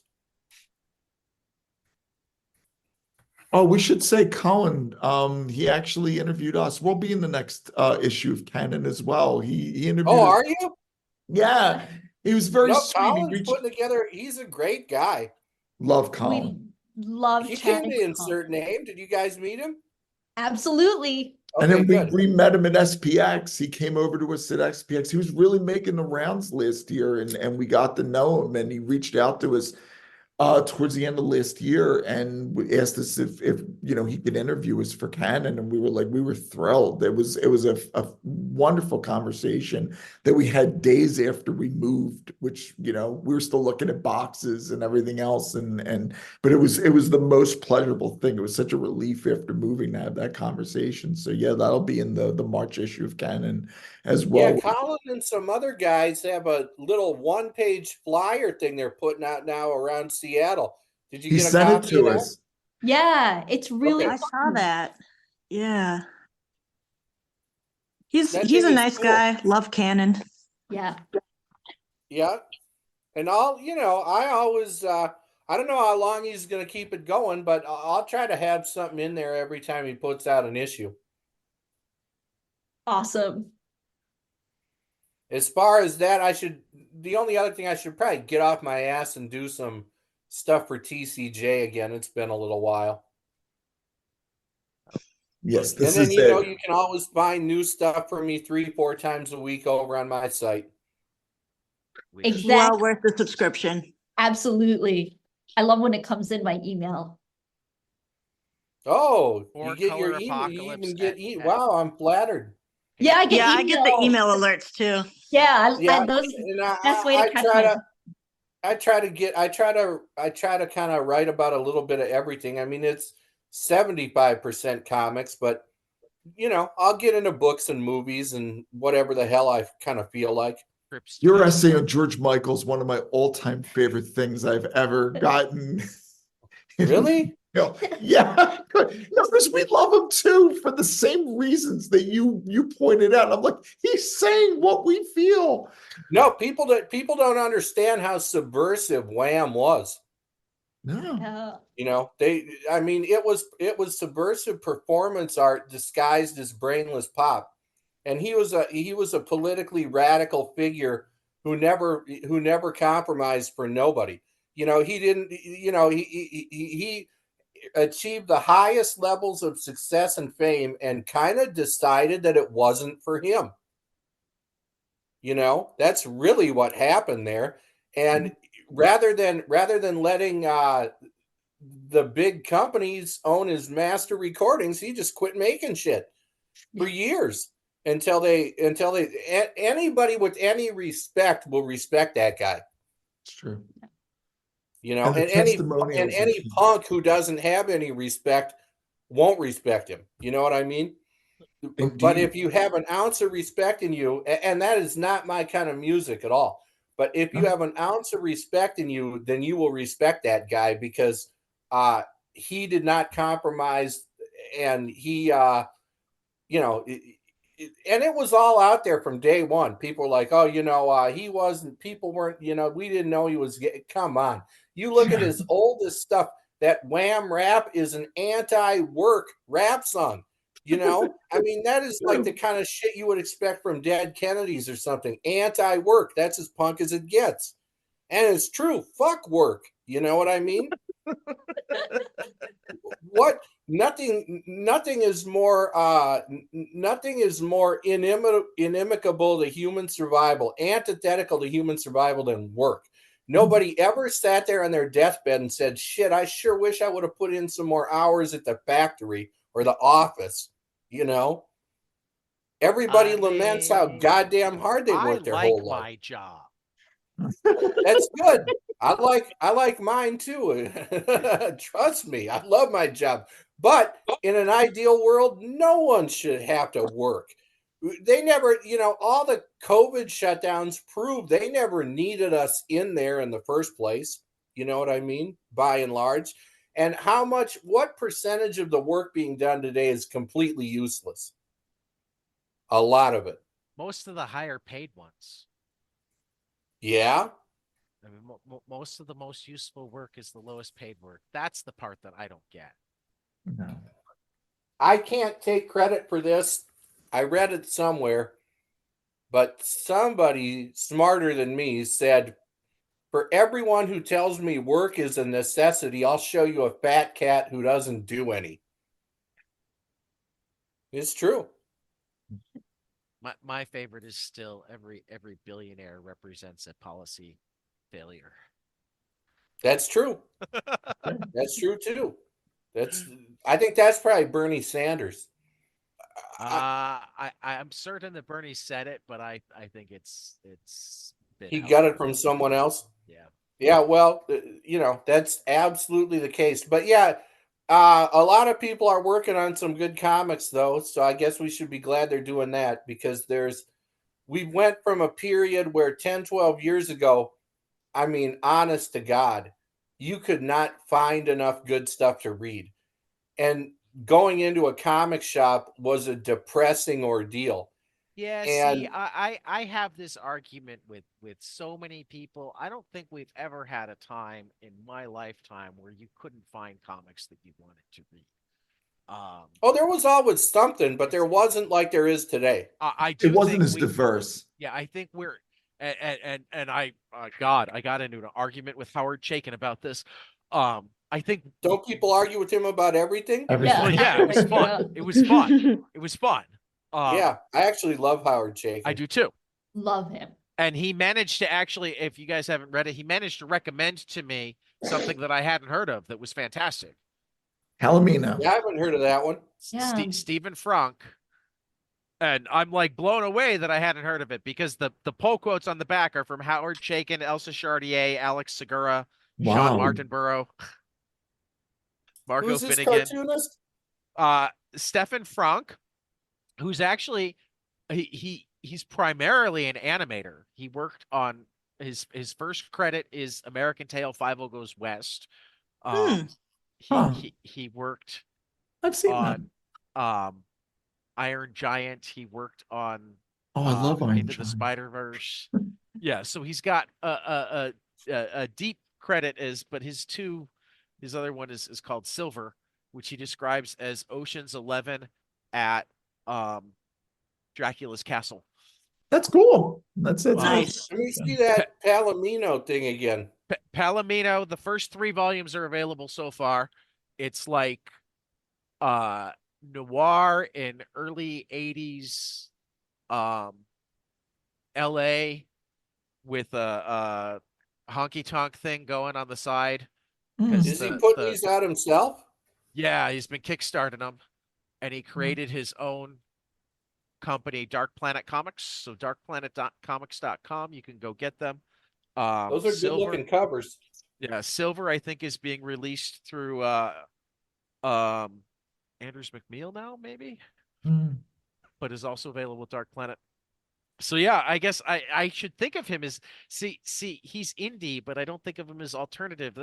That's why this show is always so hard for me to prepare for, because it's absolutely an opportunity for me to go into like some of the areas that I already go into sometimes, but like even further off the beaten path, because again, I was blown away when correct me if I'm wrong. Isn't Howard Chaykin finally finishing Times Squared and putting the whole thing out? It comes out on Wednesday. Wow. This Wednesday? This Wednesday. I pre-ordered my copy. It's Probably the book that I'm most excited to read this week, and Oh, if I hell love yeah. it as much as I expect to, I'm hoping to have him back. I don't think I pissed him off so much that he won't come back. I think we had a collegial back and forth. Now, there's a guy who's never given a dull interview. No, he Yeah. Yeah. well, and that's actually where we started. He's like, I've had a rough day, so you can take advantage of me. I'm like, no, Howard, I'm not going to take advantage of you. Well, you should. No, people don't remember and talk about American flag nearly Oh, I enough. love Oh, we Oh, love that. We have an so original copy that I we do too. really Cherish. cherish I and have covet. I have probably half the run in single issues.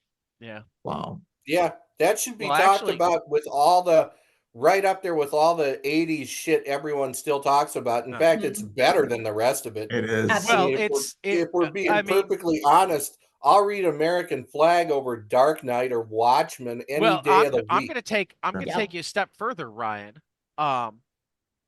There are two things that very clearly influenced Dark Knight and Watchmen that came out before Dark Knight and Watchmen. Yeah, Love and American Flag. Rockets. Love and Rockets was a heavy influence on Watchmen. The whole 9-panel grid thing is Yeah. like very Yeah. much from Jaime Hernandez, and American Flag was totally an influence on Dark Knight Returns. The new, The Talking Heads, yeah. right. But Chaykin So, did them so much better. Oh my well, God. I don't disagree. I'm agreeing with you that we remember Watchmen and Dark Knight Returns as if they were the seminal turning point works, and they were in that they were when most of the comics world caught up to them. But I don't think either of those exist without Love and Rockets and American Flag. Yeah, one day we're gonna look back at Love and Rockets and realize that was pretty much the most comprehensive and ambitious work of art to ever come out in Ryan, any this medium. is why we have a weekly Love and Rockets book club on 22 panels. Not quite weekly because weekly's hard to pull off. We try weekly, but every time once in a while schedules get mixed up. We have even roped in Maria Pena, a one-time cartoonist, now storyboard artist in Australia, who had a letter published in issue 18 of Love and Rockets that made me go, I need to find this person. And then I had her on the show, and then she joined the book club. Oh, very cool. So next week, hopefully, if everybody's schedule works out, we'll be discussing issue 37 of Love and Rockets on Saturday for publication Sunday afternoon. So Very yeah, cool. you don't have to convince me that Love and Rockets is As important as it is, it really Oh. is.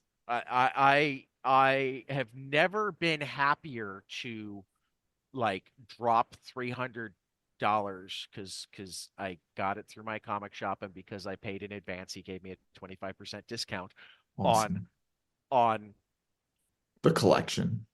I pre-ordered it. Like the day that it was available for pre-order, I showed up and gave him $300.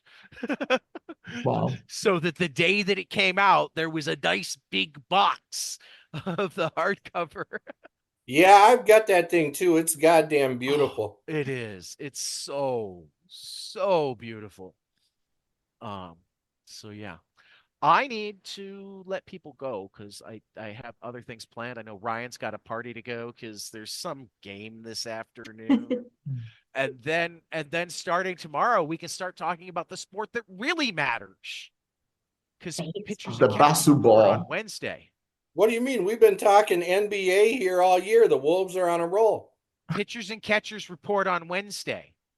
That's the only sport that matters. We're excited too.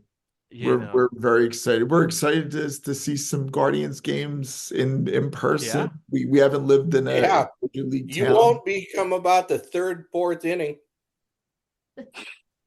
What's that? They're gonna be lousy. No, they're real baseball fans. They don't need, A winning team. they No. don't need to have their home team winning.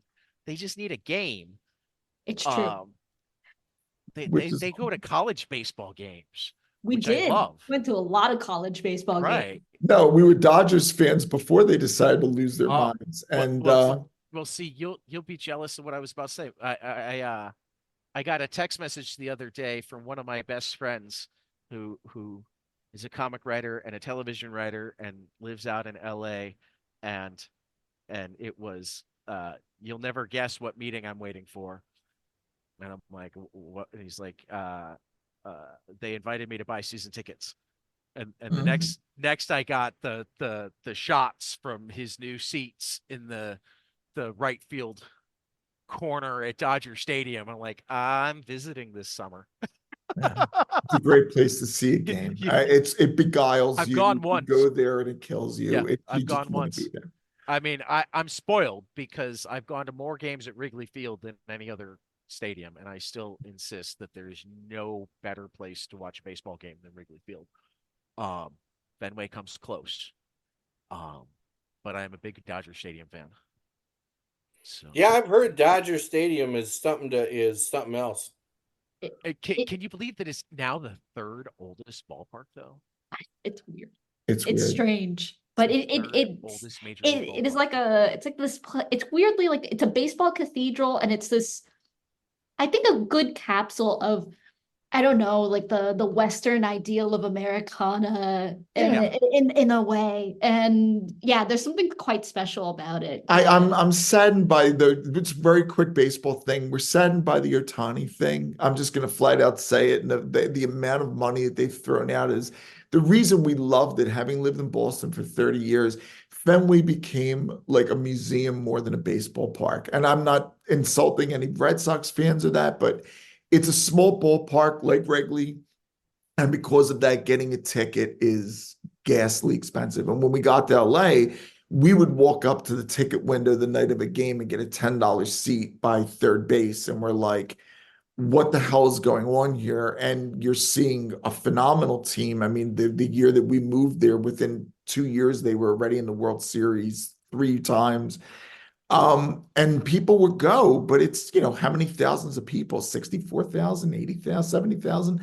And it was incredibly easy to get to. The experience, you actually see families. Yeah. I don't know about Wrigley, but but at Fenway, after a while, you wouldn't see a working class family at a baseball game. Yeah, no, I mean that's unfortunately happening too much across baseball in general.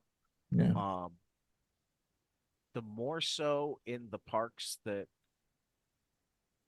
are newer or have been renovated, where they're literally setting up the rich people areas versus the not rich people areas. I mean, there's nothing that annoys me more than when they've got a Yankee game on and you see empty seats on camera. I'm sitting there going, there is something wrong with you if your best seats are empty. Yeah. And yes, I know that they're sold and the people either aren't here yet or they're down in the VIP club or whatever,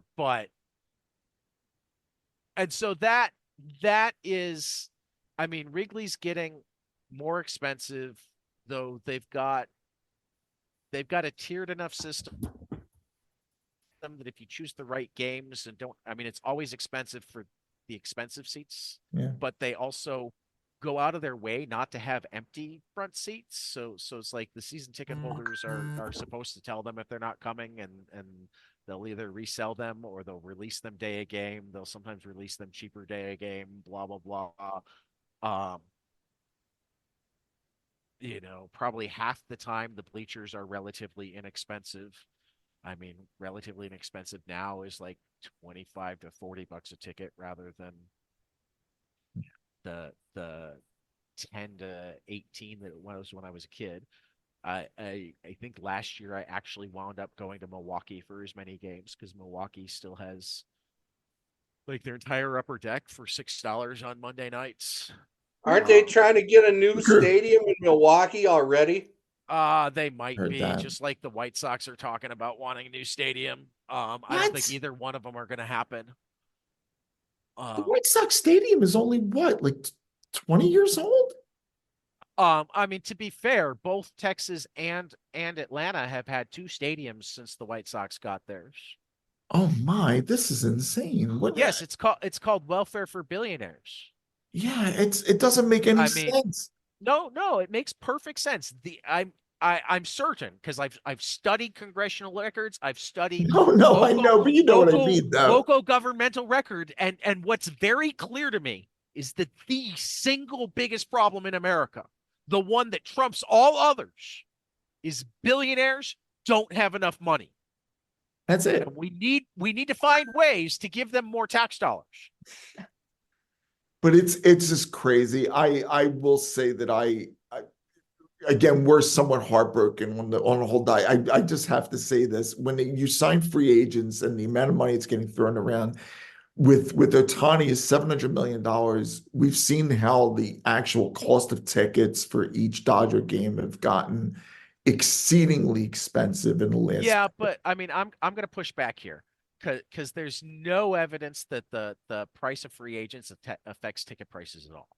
The ticket prices are 100% driven by can they sell out.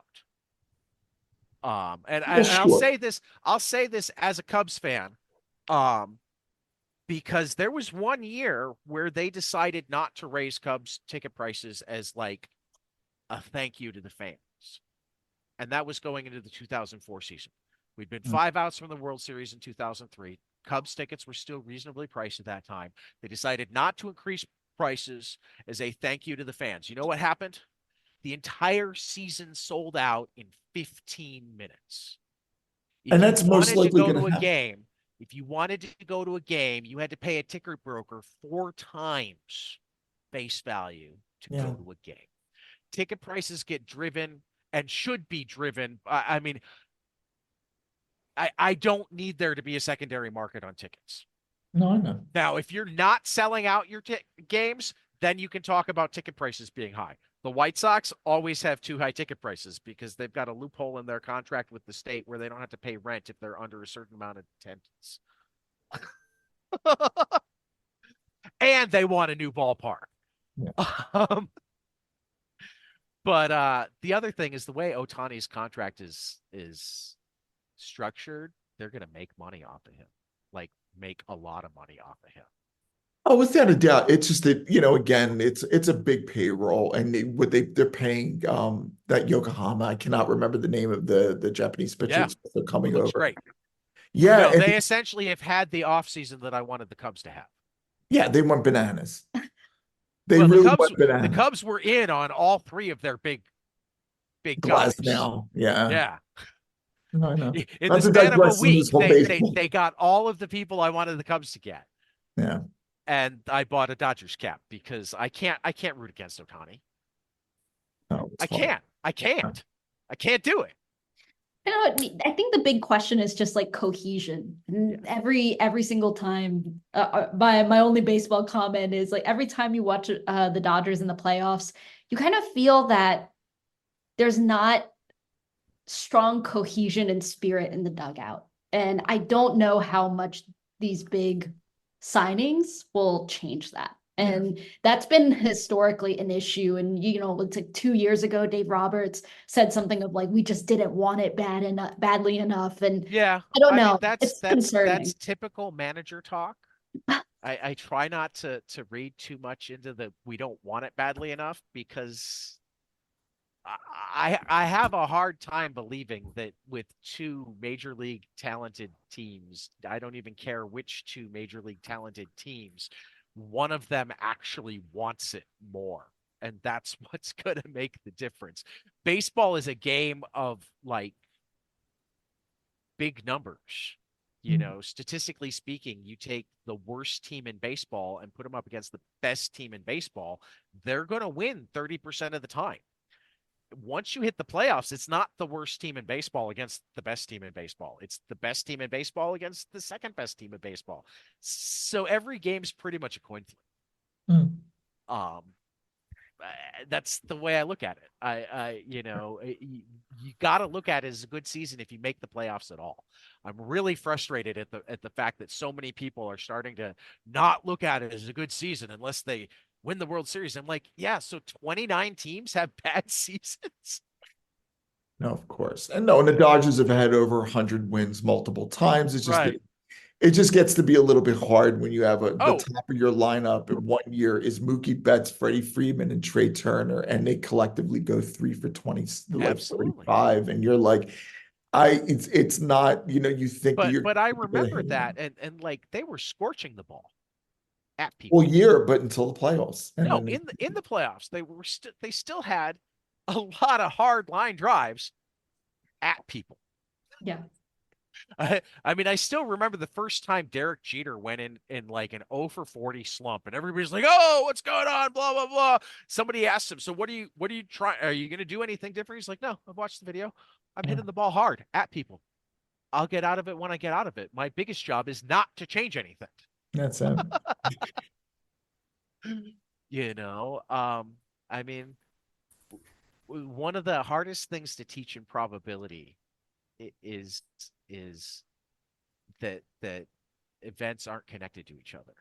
So, if you've got a coin flip and you do it 100 times, yeah, it's going to come out pretty close to 50 heads, 50 tails.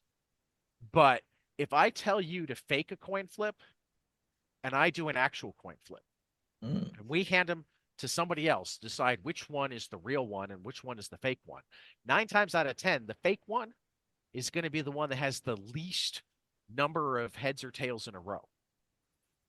The real one is the one that's going to go on an 8 heads run.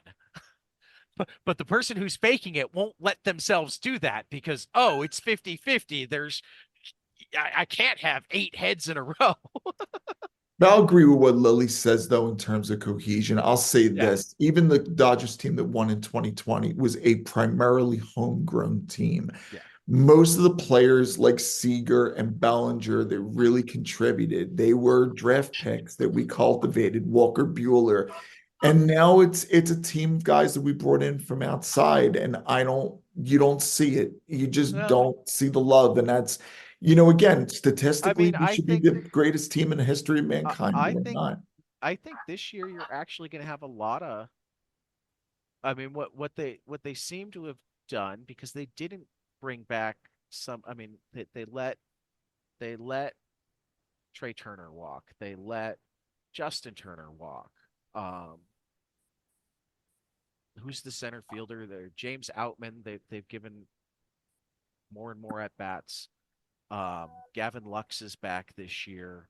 They've got a couple other. I mean, they still have the most stacked minor league system in the bigs. So essentially, they're spending their money on the biggest pieces and leaving space for. I mean, they're going to have.